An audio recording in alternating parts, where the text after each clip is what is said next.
अब directional derivative से related और नेक्स्ट क्वेश्चन है, find directional derivative of function at the point 1 1 1 in the direction of line x minus 1/2 y minus z 3/2 equal to z।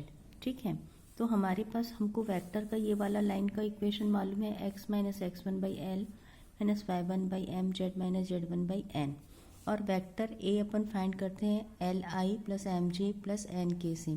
तो यहाँ पे देखना equation of line कैसे दिया हुआ है, x minus x1/l y minus y1/m z minus z1/n। अगर इसको अपन कंपेयर करें तो x माइनस 1/2, तो l की वैल्यू क्या हो गई 2, y माइनस y1 मतलब ये 3 हुआ, वैल्यू क्या हुई -2, वैल्यू हो गई -2, z माइनस z0 z1 की वैल्यू क्या है 0/n, n की वैल्यू क्या हो गई 1, तो l की वैल्यू 2 है ना, m की वैल्यू -2 और n की वैल्यू क्या हो गई 1।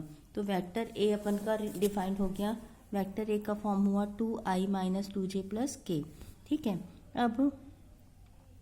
अब equation of line 3 dimension plane के लिए होता है lx plus m y plus n z equal to 0। तो lx plus m y plus n z equal to 0, तो यहाँ पे अपन के पास माइनस होना चाहिए, है ना।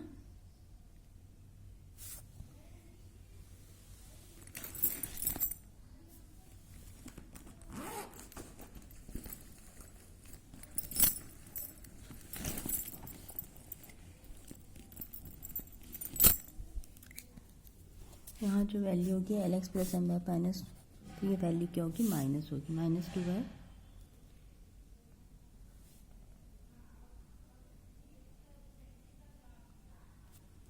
ठीक है, तो हमको मेन चाहिए था ये इक्वेशन को हटा दो, हमारे पास जो इक्वेशन ऑफ लाइन है वो है x minus x1/l y minus y1/m z minus z1/n equal to, इससे अपन ने वेक्टर ए को डिफाइन कर लिया li plus m j plus n की, l की वैल्यू है हमारे पास 2, n की वैल्यू हमारे पास -2 और k की वैल्यू हमारे पास, n की वैल्यू हमारे पास 1।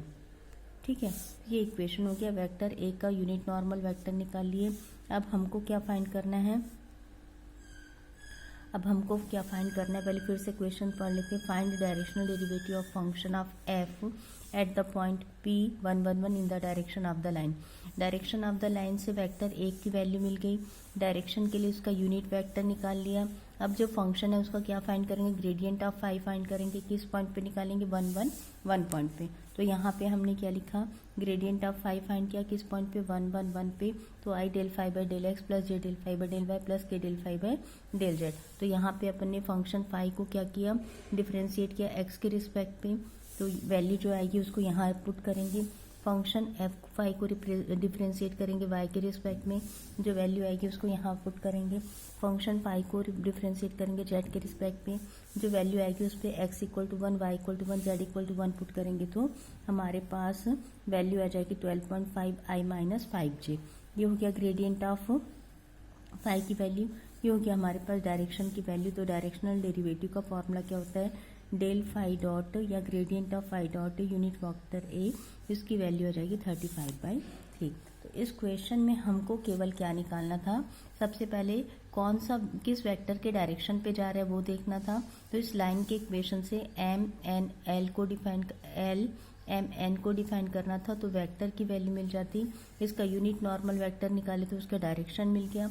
अब हमको क्या लेना है, फंक्शन फाई है, इसका ग्रेडियंट ऑफ फाई फाइंड करेंगे और दोनों को डॉट प्रोडक्ट लेंगे तो अपन को डायरेक्शनल डेरिवेटिव की वैल्यू मिल जाएगी। उसी तरीके से बहुत सिंपल सा क्वेश्चन है, find angle between surface x log z equal to y square -1 and x स्क्वायर y equal to 2 minus z. दो सरफेस हैं, इनके बीच के एंगल को फाइंड करना है, किस पॉइंट पे 1 1 1 के पॉइंट पे।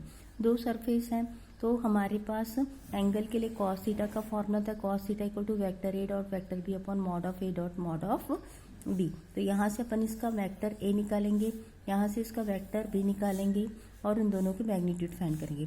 फंक्शन सरफेस का वेक्टर फाइंड करने के लिए अपन ग्रेडियंट ऑफ फाई निकालेंगे, सेकंड सरफेस का वेक्टर फाइंड करने के लिए ग्रेडियंट ऑफ फाई 2 फाइंड करेंगे। इस पॉइंट पे निकालना है 1 1 1 पॉइंट पे, तो 1 1 1 की वैल्यू पुट करेंगे और हमारे पास क्या होगा, cos थीटा का फॉर्मूला यूज करेंगे, gradient of phi dot gradient of phi 2 upon mod of gradient of phi 1 dot mod of gradient of phi 2। तो सबसे पहले ग्रेडियंट ऑफ फाई वन के लिए हमारे पास x log z minus y square minus one है और phi two की वैल्यू है x square y minus two plus z का फॉर्म है। ठीक है, तो gradient of phi at the point 1 1 1 del phi one by del x निकालेंगे तो ये हो गया लॉग जेड मतलब लॉग वन जीरो हो जाएगा। Del phi by del y निकालोगे तो वैल्यू क्या होगी माइनस टू वाई वन पे निकाला तो माइनस टू जी हो जाएगा ये, है ना। प्लस के की वैल्यू निकालनी है तो del phi by del z मतलब एक्स बाई जेड 1/1 तो के हो गया। ये हो गया हमारे पास ग्रेडियंट ऑफ फाई। इसको अपन वेक्टर ए से रिप्रेजेंट करना है।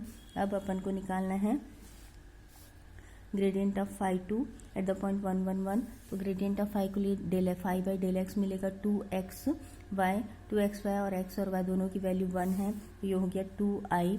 ग्रेडियंट ऑफ फाई के लिए del phi by del y निकालेंगे तो मिलेगा एक्स स्क्वायर 1 पुट करेंगे तो वैल्यू हो गई j। Del phi by del z तो वैल्यू हो गई -1 मतलब माइनस सबको एक डायरेक्शन पे लेके चले थे तो ये इक्वेशन का फॉर्म हुआ था। Del phi by del z निकला 1 तो वैल्यू हो गई प्लस की 2i प्लस जे प्लस के क्या हो गया वेक्टर बी की वैल्यू हो गई।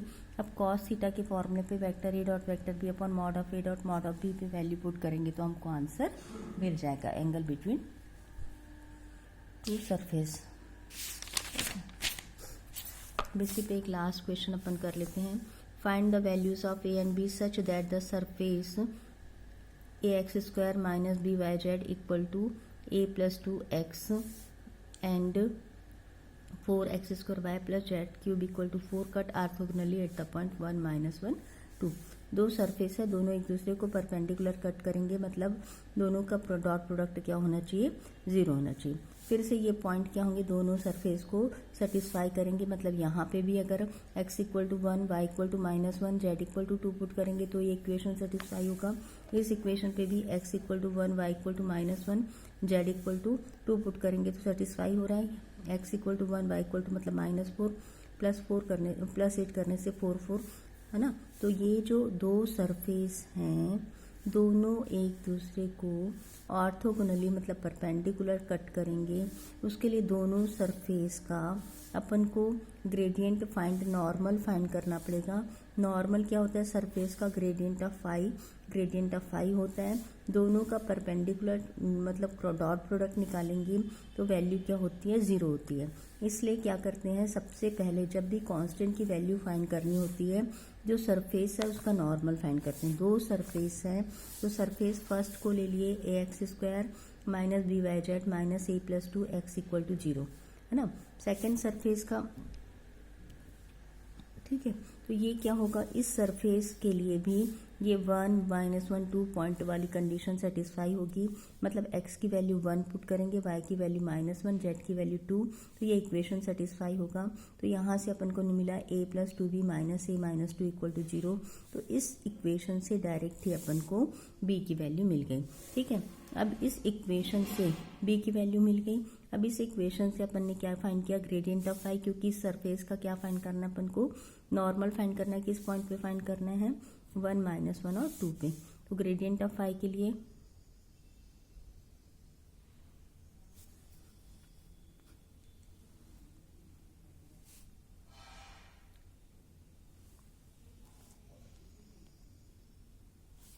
अच्छा यहाँ पे सॉरी इक्वेशन को अपन माइनस से सॉल्व कर रहे हैं तो माइनस ही ले लेते हैं। x की वैल्यू क्या ले रहे हैं -1 y की वैल्यू -1 z की वैल्यू 2। ठीक है, तो x यहाँ पे तो कोई फर्क नहीं पड़ने वाला है। x इक्वल टू -1 पुट करने से भी इस फॉर्मेट पे अरेंज हो जाएगा। ठीक है, अब डेल फाई 1 मिल गया अपन को x के रिस्पेक्ट में डिफ्रेंशिएट किए 2ax x के रिस्पेक्ट में डिफ्रेंशिएट किए -a प्लस 2i हो गया। y के रिस्पेक्ट में डिफ्रेंशिएट किया माइनस बी जेड मिला। z के रिस्पेक्ट में डिफ्रेंशिएट किए माइनस बी वाई मिला। फिर से x equal to -1 y equal to -1 z equal to 2 put किए ग्रेडियंट ऑफ फाई मिल गया मतलब फर्स्ट सरफेस का नॉर्मल डिफाइंड हो गया। सेकंड सरफेस का इक्वेशन फॉर्म किए सेकंड सरफेस का भी ग्रेडियंट फाइंड किए तो ये हो गया 8xy है ना। फाई x के लिए i कोफिशिएंट x की वैल्यू -1 y की वैल्यू -1 फिर इसको y के रिस्पेक्ट पर डिफ्रेंशिएट किया 4x स्क्वायर x की वैल्यू -1 तो 4y हो गया। इसको z के रिस्पेक्ट पर डिफ्रेंशिएट किया 4z क्यूब z की वैल्यू 2 पुट किए, इक्वेशन कुछ गड़बड़ लग रहा है मुझे, जेड क्यूब है ये, है ना, जेड क्यूब, तो ये हो गया 3z², वैल्यू पुट किया तो ये हो गया 12 की। तो ये हो गया ग्रेडियंट ऑफ φ2 मतलब, और ये हो गया ग्रेडियंट ऑफ φ1। दोनों की वैल्यू को क्या करना है, डॉट प्रोडक्ट से 0 लेके चलना है, तो del φ1 dot del φ2 equal to 0। Equation पे वैल्यू पुट कर देंगे। हम फर्स्ट इक्वेशन से वैल्यू ऑफ b फाइंड कर चुके हैं, b equal to 1, then value of a से 5/2। थोड़ा सा हो सकता है कि तुमको गड़बड़ लगे, कुछ अगर दिक्कत हो तो कमेंट्स कर लेना। बाकी डायरेक्शनल डेरिवेटिव के सारे क्वेश्चन सॉल्व हो चुके हैं। Thank you very much.